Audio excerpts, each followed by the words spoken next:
پھر آقا چلے، فرماتے ہم آگے بڑھے، پہلے آسمان پہ گئے، دستک دی دروازے پہ، اندر سے آواز آئی، کون؟ کہا جبریل، جبریل ہوں، آپ کے ساتھ کون ہے؟ کہا محمد عربی صلی اللہ علیہ وسلم۔ آج انہیں بلایا گیا ہے؟ ہاں۔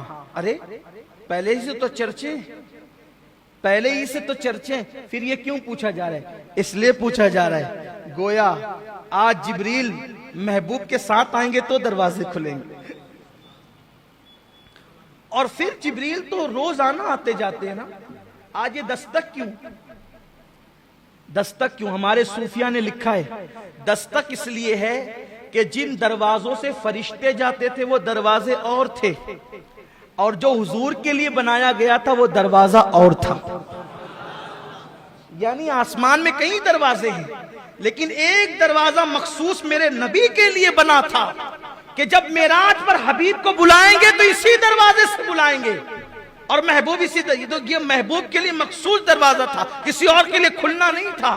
دروازہ کھلا، حضور کہتے ہیں ہم اندر گئے، اب جلدی جلدی چلتے ہیں، 10 بجے کا ٹائم تھا، 10:15 ہوتا، جلدی جلدی چلتے ہیں۔ کل بھی، لیکن کل ہم نے رکھا تھا معراج کے بعد کیا ہوا یہ بیان ہی نہیں ہوتا، تو کل کے لیے ہم نے رکھا تھا۔ کل بھی انشاءاللہ چونکہ حالات تھوڑے نازک ہے تو کل بھی ہم یہی کریں گے کہ عشاء کی جیسی نماز ہو جائے گی ایک نعت شریف کے بعد بیان شروع کر دیں گے۔ تو اگر آپ سوچیں گے کہ 10 بجے بیان شروع ہوگا تو ایسا نہیں ہوگا، ایک نعت شریف ہوگی فوراً بیان شروع ہو جائے گا کل بھی۔ تو میں بات اب سمیٹنے لگا ہوں، جلدی جلدی سے ہم چلتے ہیں۔ فرماتے ہیں ہم پہلے آسمان پہ گئے تو وہاں فرشتے تھے اور ایک بزرگ بیٹھے ہوئے تھے، تو مجھے جبریل نے کہا حضور ان کو سلام کریں، یہ آدم علیہ السلام ہے۔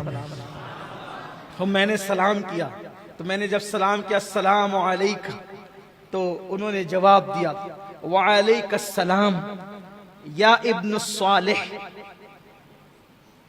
اے میرے صالح بیٹے، ونبی الصالح، یا ابن الصالح ونبی الصالح، اے صالح بیٹے اور صالح نبی، آپ پر بھی سلام۔ جواب دیا۔ پھر وہاں پر فرمایا آپ نے دائیں طرف نورانی روحیں تھی اور بائیں طرف میلی میلی روحیں تھی، ادھر دیکھتے تو خوش ہوتے تھے، ادھر دیکھتے تو غمگین ہوتے تھے۔ میں نے پوچھا یہ کیا ہے؟ اب حضور یہ کیوں پوچھتے ہیں؟ اب یہاں بھی کچھ لوگ کہتے ہیں دیکھو نہیں معلوم تھا تو پوچھا جبریل سے، اب آپ ہی کو سب معلوم ہے کہ حضور کو کیا معلوم ہے کیا نہیں معلوم ہے، تو اب آپ باتیں کرتے ہی رہے، پھر اللہ تعالیٰ قیامت کے دن پھر آپ کو کھڑا کرے گا اپنی عدالت میں، تو پھر میں کوئی ذکر ان کا نہیں کرتا، لیکن یہ ضرور کہتا ہوں کیوں یہ ایسی بات کرتے ہیں حضور کو؟ ارے میرے عزیز، حضور علیہ السلام یہ جو بار بار پوچھ رہے ہیں نا، اس لیے پوچھ رہے ہیں، میں پوچھوں گا تو جبریل بتائیں گے، جب بتائیں گے بھئی اگر حضور علیہ السلام خاموشی سے آگے بڑھ جاتے کہ مجھے معلوم ہے تو بولو آج میں یہ بیان کر سکتا تھا، کوئی کتاب میں لکھ سکتا تھا۔ حضور پوچھے جا رہے ہیں، جبریل علیہ السلام بیان کیے جا رہے ہیں، اور پھر روایتیں بنتی جا رہی ہیں۔ یہ بھی تو تکلیف ہے نا کہ حدیث میں نہیں آیا، اور حدیث میں آیا تو پھر کہتے جبریل سے پوچھا کیوں؟ اور پوچھا تو ہی حدیث میں آیا نا، جو نہیں پوچھا تو وہ حدیث ہی میں نہیں آیا۔ آگے ابھی بتاؤں گا کیا کیا نہیں آیا، اور جو نہیں آیا ابھی تک اس پہ سر پھوڑ رہے ہو، سبھی سر پھوڑ رہے ہیں، کوئی کچھ نہیں بتا پا رہا ہے، جو نہیں آیا حدیث میں نہیں بتا پا رہے ہیں۔ اتنا اللہ نے بھی فرما دیا، نہیں بیان کیا نا، فَأَوْحَا إِلَىٰ عَبْدِهِ مَا أَوْحَا، ہم نے جو باتیں کرنی تھی اپنے محبوب سے کر لی، نہیں بیان کیا، نہیں بیان کیا، نہیں بتایا۔ پھر تو اس لیے حضور نے جو پوچھ لیا ان کا احسان ہے کہ اگر نہ پوچھتے تو ہم کس طرح بیان کرتے۔ تو پھر آگے بڑھے دوسرے آسمان پہ، پھر دوسرے آسمان پر پہنچے تو پھر وہاں ہماری ملاقات دو خالہ زاد بھائیوں سے ہوئی، حضرت عیسیٰ علیہ السلام سے اور ان کے خالہ زاد بھائی حضرت یحییٰ علیہ السلام سے۔ فرمایا دونوں جوان ہیں اور ایسا لگتا ہے جیسے ابھی نہا کے نکلے ہیں۔ حضور نے پورا حلیہ بیان کیا، ابھی نہا کے نکلے، ان کی زلفوں سے پانی کے قطرے ایسے ٹپک رہے تھے، وہ چاندی کے موتیوں کی طرح، کھڑا کھڑا نقشہ فرمایا، اور دونوں تھے وہاں پر، بڑے پاکیزہ ستھرے جوان تھے۔ پھر ان کو ہم نے سلام کیا، انہوں نے بھی ہمارا استقبال کیا. پھر تیسرے آسمان پر پہنچے، وہاں ہم نے بہت خوبصورت نبی کو دیکھا، وہ حضرت یوسف علیہ السلام تھے. یوسف علیہ السلام کی زیارت وہاں پر کی. پھر اس کے بعد فرمایا ہم چوتھے آسمان پر پہنچے. چوتھے آسمان پر پہنچے تو وہاں ہم نے حضرت ہارون علیہ السلام کو دیکھا، ان کو سلام کیا. پھر اس کے بعد کہا ہم پانچویں آسمان پر پہنچے تو ہم معاف کیجئے گا ہم چوتھے آسمان پر پہنچے تو حضرت ادریس علیہ السلام کی زیارت کی، انہیں سلام کیا. پھر پانچویں پر پہنچے تو حضرت ہارون علیہ السلام کی زیارت کی، انہیں سلام کیا. چھٹے آسمان پر پہنچے حضرت موسیٰ علیہ السلام ملے، ان کو سلام کیا تو وہ رونے لگے، دیکھ کر رونے لگے. کہنے لگے یہ جوان میرے بعد آیا، کیا مرتبے پایا. یہ جوان میرے بعد آیا، کیا مرتبے پایا کہ اس کی امت سب سے زیادہ جنت میں جائے گی، اس کے پیروکار سب سے زیادہ ہوں گے. اللہ نے اس کو کیا شان عطا کی.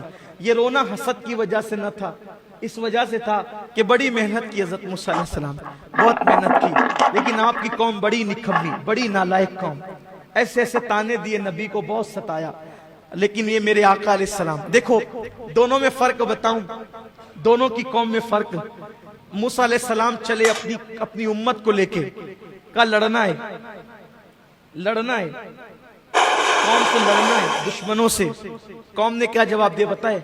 آپ لڑو اور آپ کا رب لڑے، ہم تو یہاں بیٹھ کے تماشا دیکھیں گے. یہ قوم موسیٰ ہے اور میرے نبی کے صحابہ. حضرت موسیٰ علیہ السلام رو رہے تھے. بہرحال حضور علیہ السلام وہاں سے نکلے. ساتویں آسمان پہ ابراہیم علیہ السلام، وہ بیت المعمور کو ٹیک لگائے بیٹھے تھے. یہ بیت المعمور کیا ہے؟ کعبے کے عین اوپر ساتویں آسمان پہ فرشتوں کا قبلہ ہے، اس کو کہتے ہیں بیت المعمور. اس کو کیا کہتے ہیں؟ بیت المعمور اس کو کہتے ہیں. ساتویں آسمان پر. اب تیزی سے چلنا تھا تو تیزی سے چلتے ہیں. جیسے ماہ محرم میں کم سے کم 5 دن ہم لوگ محفل کرتے ہیں نا، ایسے معراج کے لیے بھی کم سے کم 5 دن محفل، کم سے کم 5 دن ہونی چاہیے. تو ایک ایک بات ہو. پہلے آسمان پہ کیا ہوا؟ بڑے مزے ہیں، بڑے مناظر ہیں. دوسرے پہ کیا ہوا تھے؟ ایک ایک بات کے لیے تک وقت چاہیے، لیکن ٹائم بھی کم ہے. حصول برکت کے لیے آگے بڑھ رہے ہیں. بیت المعمور سے ٹیک لگا کے بیٹھے. فرشتے آتے ہیں، جو ایک بار زندگی میں آتا ہے قیامت تک پھر اس کو موقع نہیں ملے گا. ابراہیم علیہ السلام بہت خوبصورت ہے، آقا نے ان کا حسن بتایا، بہت خوبصورت ہے. خاص بات فرمایا کہ عبد المطلب کا چہرہ ان کے چہرے کے مشابہ ہے، یعنی حضور کے دادا حضرت عبد المطلب ابراہیم خلیل اللہ علیہ السلام کے مشابہ. تو سلام کیا. سلام کرنے کے بعد ابراہیم علیہ السلام نے کہا کہ آپ کو مبارک، آپ بڑے عظیم شان والے ہیں. میں چاہتا ہوں آپ کی امت کو کچھ تحفے دیں.